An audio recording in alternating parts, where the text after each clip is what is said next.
učiteljica Marana Lugajka. Evo, Helena.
Mislim da smo dosta istražili o životinjama, da ćemo i dalje čitati, dođu u knjižnicu, za sve koji danas dođu, čekaju vas na straničnici.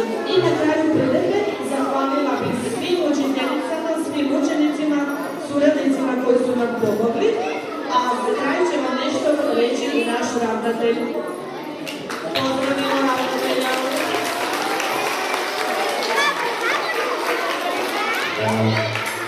Dragi moji učenici, knjižničarko, učiteljice i razredne nastave i glazbene kulture, hvala vam što ste nam uljepšali ovo jutro sa prekrasnim i kreativnim nastupima i izvedbama i hvala vam na tome.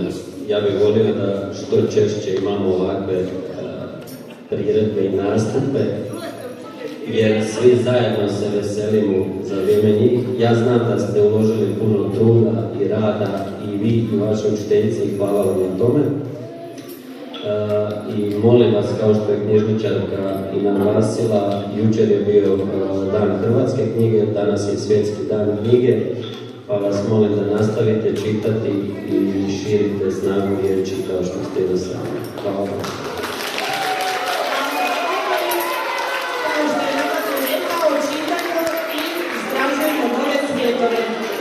Time bi završili našu priredbu i kao što sam na početku rekla, smatram da je priredba bila za